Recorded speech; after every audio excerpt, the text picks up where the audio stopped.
It is February 2018, and it's time to get rid of some of the papers piling up around me. And if I do this, I can throw some of them out. I don't think it's February. I think I pronounce that wrong every single time. It's February.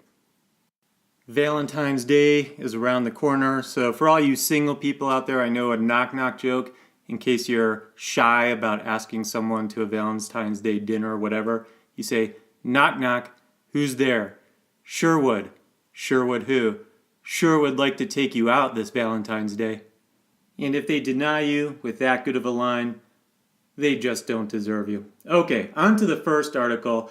I pulled this one from the Journal of the American Medical Association, and it's called The Association Between Calcium or Vitamin D Supplementation and Fracture Incidents in Community Dwelling Older Adults. Not looking at younger people, and in older adults, they just meant 50 years or older. So basically, this is for the generation where the term happy hour means taking a nap. Is 50 really an older adult? Well, it is in this study, which is a meta-analysis, I should say, of randomized clinical trials. So for those of you who hate meta-analysis, skip ahead or whatever. But by the way, things can get very real for old people. And I wish this were a joke, but we have a guy in the hospital who's wheelchair bound. He's been in a wheelchair because of a motor vehicle accident for decades. But he was at his facility and he was getting tired of this woman cheating on bingo. And so apparently week after week on whatever, Wednesday night, bingo night, he felt she wasn't filling out her card right. Maybe she was having issues with dementia or maybe she really was cheating.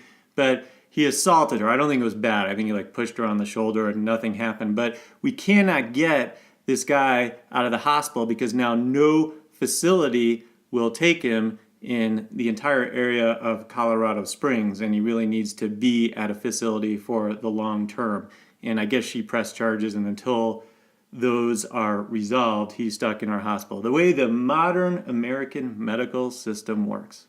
3 months of hospitalization over an issue that happened in 10 minutes at a bingo game.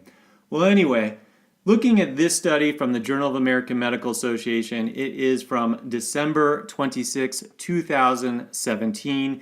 And my listeners know my thoughts on a lot of these issues already, which is to prevent falls and increase muscle mass and balance exercise, what you want to do is lift weights. You want to increase bone density, you want to lift weights and start as early as possible in life doing that.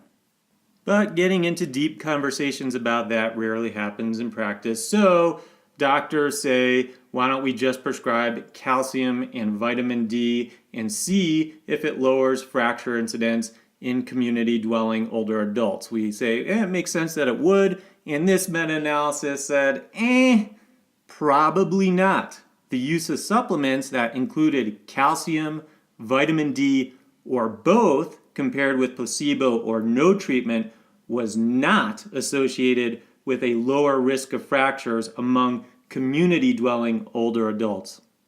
In a subgroup analysis showed that these results were generally consistent regardless of the calcium or the vitamin D dose, regardless of sex, whether you're male or female, regardless of your fracture history, your dietary calcium intake, and your baseline vitamin D concentration.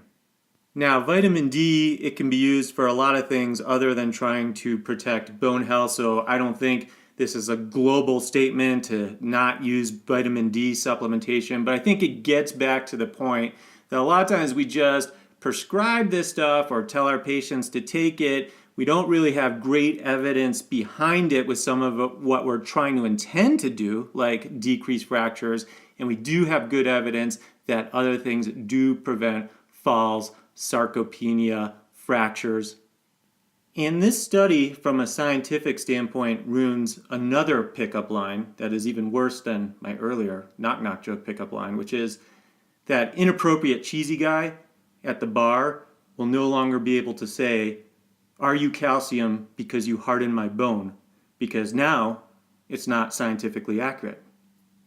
Let's move on to another study, also from the Journal of American Medical Association, also from 2017. In some cases, timing can be everything. And no, I am not talking about the blonde so proud of herself because she finished a puzzle in 5 hours when the box said 3 to 5 years. Nope, I am talking about a study that was titled Association Between Wait Time and 30-Day Mortality in Adults Undergoing Hip Fracture Surgery.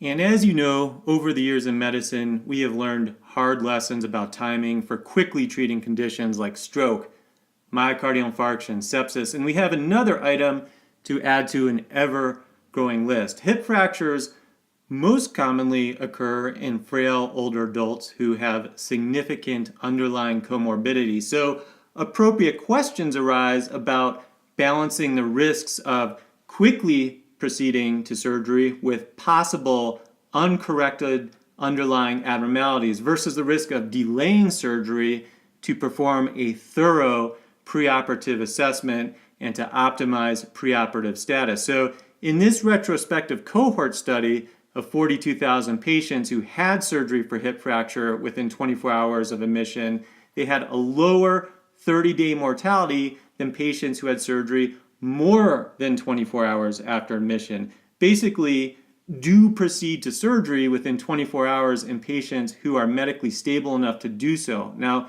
nearly every elderly hip fracture patient has comorbidities. So waiting on a screening echo or a stress test, unless it will truly change things, is probably going to hurt your patient by delaying surgical repair.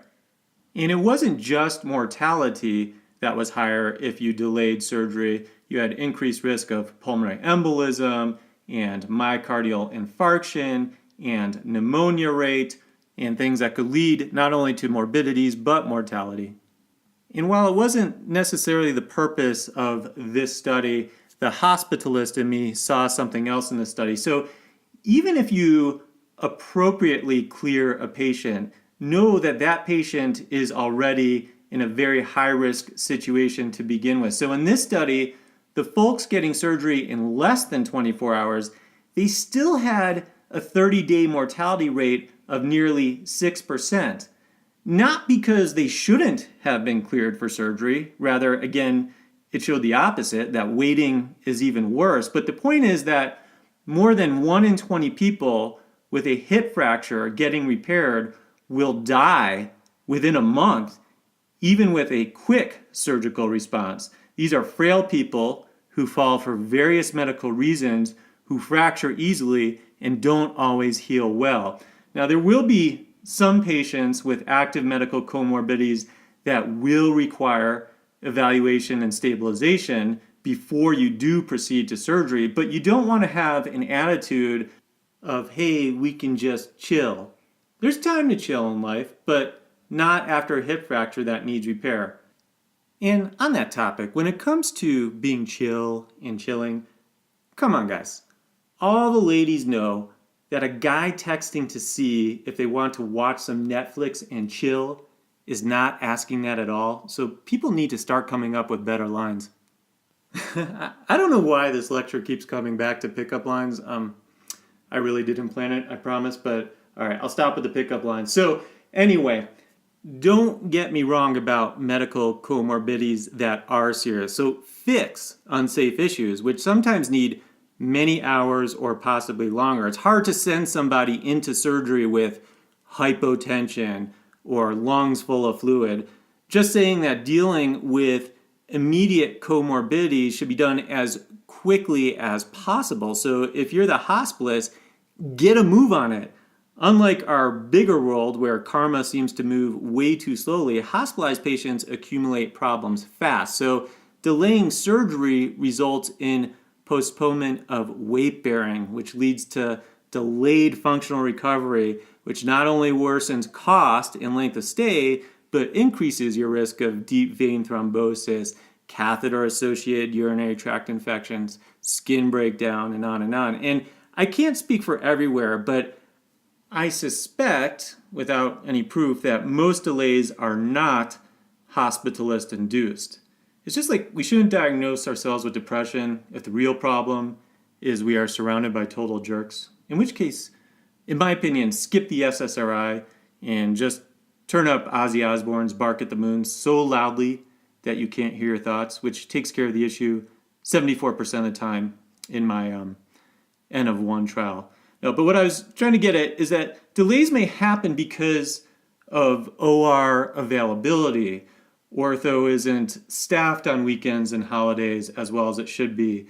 Other traumas end up taking priority, or whatever your hospital's particular issues are, and they need to fix that. But us hospitalists or internal medicine docs or family practitioners or ER docs should know this data about delaying hip surgery and continue to strive to minimize the timing of medical clearance and preoperative treatments and be the best advocates for our patients. Wow, I can't believe I only got to 2 articles. I have like 15 to 20 in front of me that I want to run through, but I babbled too long and have run out of time and I got to get going. So that just means there will be more to come as far as future updates, of course, because medicine's always changing. All right, so this is Gil Perrott. I will catch you on the next round.